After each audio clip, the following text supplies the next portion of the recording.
anyway. So okay, so this is for your dad. And when I was tuning in, I guess you could say, to your dad, one of the questions he asked was, what about his health? And the main thing, it seems like he's doing good. I would say just watch circulation and his heart. Those would be the two things that I picked up. And I thought maybe some of these materials here, these like red dots, may have had something to do with that. And just to watch his circulation in his legs. That was something I picked up. And then I got like kind of a little thing here. He should drink black cherry juice. And then if he wanted, I mean, and this couldn't hurt anybody, he ate a lot of blueberries. That's really good for you. Blueberries, and then what was it? Oh, and dark chocolate, and this other thing called acai. Have you ever heard of that? Yes. Yeah. Yes. So if he had that, or maybe just got like juice and mixed, made like a smoothie or something, I think that might do him good, like all the antioxidants. I'm sure it wouldn't hurt anybody. But as far as that, though, I thought his health looked pretty good. The very first thing that I got when I was reading him was, I was looking at that picture that you sent online.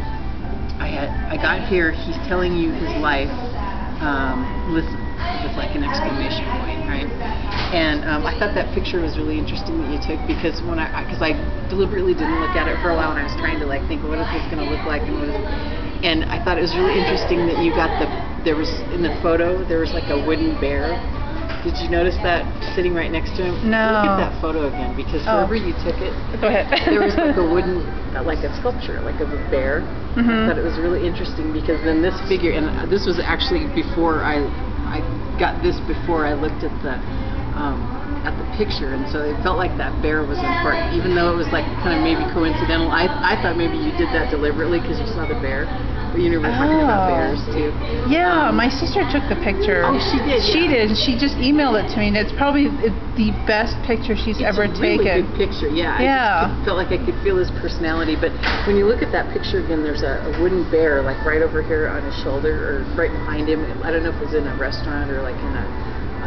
But it was cool. I mean, it was just kind of a cool coincidence. So okay, I'll have to look. The bear. We were talking about bear dreamers, and you should just ask him about bears. What are the significance things? Because I did think that was important. Okay. But I also got that, as far as like going into his past lives, I got that he had a connection to Africa and a connection to India as well. Africa and India? And India. And so these were just things, again, as my little process here, I said, remember your lives in India. And then, this is strange, you know that character in Jungle Book, the tiger named Shere Khan? I got a lot of tiger imagery with him as well. And so I kind of was trying to create that feeling that, actually he and tigers have some sort of a connection. Let's see what else here. This one, when I first tuned in, I definitely got the green, and these feel like ancestor figures.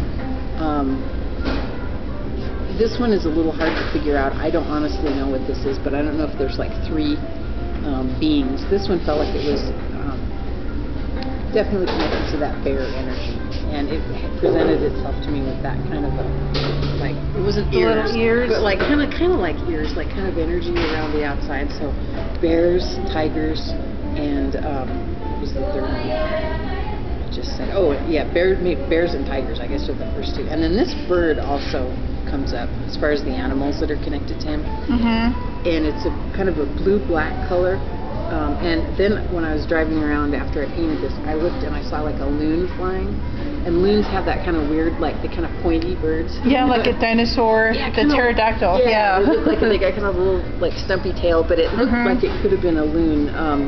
And a raven is probably pretty obvious, and an owl as well. And that picture I drew for you, I managed to forget that again, but I still have it. I'm going to give it to you. There's definitely connections for him with those animals. But the loon probably is the closest to what I saw with this bird figure. So I just kind of drew the shape of it, and it felt loony to me. Not in a bad way, just like, because loons are kind of cool. They're kind of halfway in and halfway out of the water.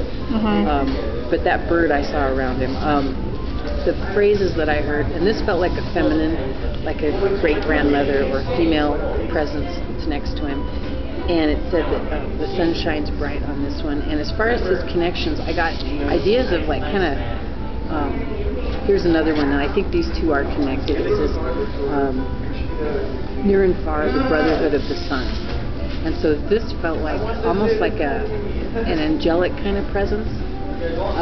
but it felt like there's a connection, almost like a society, like a secret society of some kind that was connected with solar worship for the sun itself. And connecting that with his health too, I think sunshine is probably pretty good for him. Obviously we all wear sunscreen and everything, but if he needs, energy, he can get that, from the sun. But the Brotherhood of the Sun, and I don't honestly know what that means. That might be significant to him. And then the other thing, and I'm trying to remember the name of the song. There's this song, but I kept hearing this phrase in the song. Doggone it, I can't remember the name. It was popular probably about 8-9 years ago, and it's like a British band. But one of the lines in the song is "Here's the howling wood," and so that came up as well. There is a website you can go to, and if you type in just a phrase, all the songs will pop up. So this had to do with that song. Okay. Yeah, when you hear it, I mean, you probably know the song just like that. It was really popular for a while, but then I thought it was interesting. The connection here is it says, "Let the wolves howl, the tiger is more fierce." so he definitely has that energy connected with it too. Like I say, this feels like a presence, a feminine presence. And then I also heard the phrase, "Hear the voice of the beloved in this." Let's see. And then this one was kind of, it says, "You will be there for the fire." And I don't know it didn't feel like a dangerous thing. It felt more like a celebration of some kind. But it had to do with fire. And actually on a little eerier note, it felt like something big, like universal kind of thing, maybe 2012 stuff. I don't know. Yeah, they postponed it, which is weird to the day that we're supposed to get married, October 24th. Oh, right. Because it was off by 5 days, or 5 months. So it felt like there's some big thing that he will be there for, and whatever contribution he makes, I think, will be very important. Let's see. Oh, and this was kind of a nice phrase. This just felt like, it just says, "We all appear as grandfathers at times." And so this seems like this is his presence at this point. But we all have been there. We've all behaved in those ways, and so we all appear that way sometimes. Let's see. Any other questions with that? No, actually, this is kind of interesting that it came up. He's a recovering alcoholic. I mean, he drank way before my sister and I were born. And he was in a horrible car accident where, actually, Carter being drunk and inebriated, he was walking on a highway. Oh my goodness. And at night, and he didn't have a ride home, and he was, drinking and walking on the highway, and he got hit and run over by an 18-wheeler. He got hospitalized for 5 years in a hospital. He lived in a hospital, and his whole right side, his ankle especially, circulation has always been a problem for him, and he's got to wear the tights around his foot and ankle, the and swelling and stuff his knee. Yeah. He's got to watch what he takes in. He used to be really a big Coke drinker, like Coca-Cola, and the caffeine, it just affects. So it can be hard on the system. Now, if you switch over to black cherry juice, he'll be in good shape. Yeah, now he on top of his diabetics now. Yeah. It's having diabetes. I wonder. We'll watch the sugar then. Yeah. Yeah. I don't know if he can eat fruit at all. Some people can, or some people can't. But if he can't eat it, or drink it, he could get like those little supplements that are just like the essence of what it is, instead of drinking a bunch of sugar. So obviously you shouldn't do that. I didn't get the diabetic thing at all. But I would say watch like heart and circulation were the two things that came up with that. Okay. But that is interesting. Maybe those are his like tiger stripes. I don't know. Yeah. He earned them in battle. What about this one? A man of... Oh yeah, I forgot all about that. A man of the law. And I should mention this. When I looked at him, I got a kind of... I almost wondered, was he ever in the military or anything like that? Not so much. Yeah, it felt like, is he kind of, my way is the highway kind of guy, or kind of? That might be what I was picking up on. He had like a blue, like triangular, this kind of form right here. And maybe if he isn't in the, because I thought military, police, possibly, maybe a keeper of laws in some way. I mean, because that's a man of law, principles maybe, if we were to stretch the interpretation. But yeah, but the blue part, I mean, it almost looked like like a helmet or a hat of some sort. But it was blue. It was just about this color, maybe even a little tad bit darker. But it kind of radiates up off the top of his head like this. But maybe, like I say, I don't know. Is there anyone that's important to him that's in law or the military? He had a brother, Cordy, who was in the military. He was in the Marines. He served. He had the what's that when they come back from war and they're mentally the like PTSD. Yeah. He had that. From Vietnam or from Vietnam. From Vietnam. I wonder. He was, I believe, the closest with him, and he passed away probably 4 years ago. 4 years. And he does hear him and see I wonder him if now. that's what this figure is. I noticed that I used the same, because this was kind of a mysterious figure, but maybe this person, this presence here, is my brother. Okay. And like I said, I used this blue color here, because I was kind of duplicating what it felt like to me. And then there's this line that kind of connects these two, so maybe knowing that, maybe that's a connection to that brother. Okay. No. Interesting. Can't think of any other questions. Oh no, that was for this one actually. His other ideas kind of jumped back and forth. Okay. But yeah, so interesting. He'd maybe look into. I don't know if there's anything called the Brotherhood of the Sun or something like that. My sister's really good on the computer. She can might find something and see if there's a connection. Maybe it would be a way to. Maybe there really is a group that he could join of some sort, where he could be with others and like kind of, it seems like it's kind of a structured thing that he would do well in, but at the same time it's a mystical thing. So I don't know if maybe he was a druid. I wouldn't doubt. He does have a peaceful side too, as well, and he reads a lot on different books and alien stuff as well, and interesting.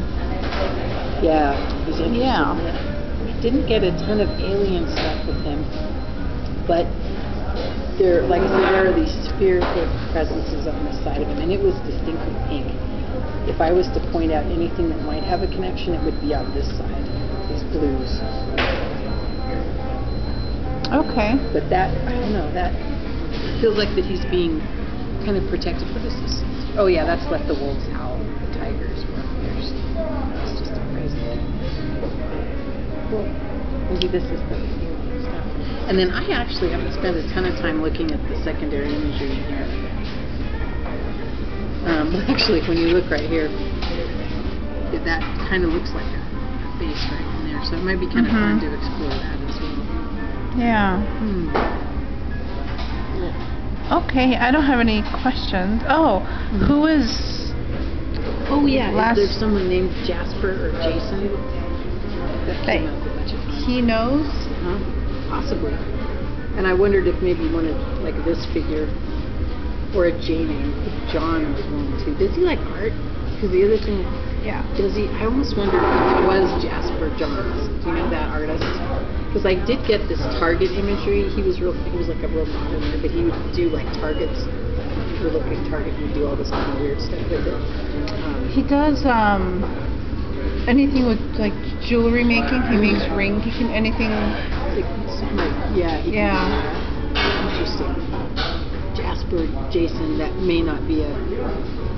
I know he had a nephew, John. John, that was the third one. I should write that down too, because there was 3 names. Jasper, Jason. I don't know. My dad's one of those people where he can go in a crowd and he just... people are attracted to him, and he's a talker. And I got that. Yeah, he's very... Yes, he is definitely a storyteller. Yeah, so like this here, he's telling you, listen to it. That's definitely my dad. And when you want to break the ice, my sister takes him. Because he could like point to focus on everybody's getting to know each other. Yeah, people definitely focus on him, and they kind of want to hear what he has to say. Oh yeah. That's definitely my dad. And what was his name? Howard. Howard. Yeah, so maybe before we leave, I'm going to write John on there too. too, because it was definitely a J-name. Yeah, I'm thinking now a man of law might be his father or who he grew up to. We don't know if they're biological. It really doesn't matter, but his father, Howard Sr., was a man of law, very stubborn. He was well known in Fort Defiance, Arizona. You can Google his name. His name will pop up, and he's always done the political side in Fort Defiance, and a lot of people know Howard Sr. So that might be a man of law. Yeah, because it was like a very stern presence. Oh yes, he was very stubborn, and it's Be a good thing, or he didn't like anybody helping him. Like when he got older, the last 10 years of his life, he was completely blind in one eye. He could barely see in the other, but he refused anybody's help. Tough So guy. yeah. Maybe So, that definitely might be connected to one of these figures that's around him. okay. But yeah, I definitely got the man of law thing. Yeah. All right. Okay. Cool. Very good. And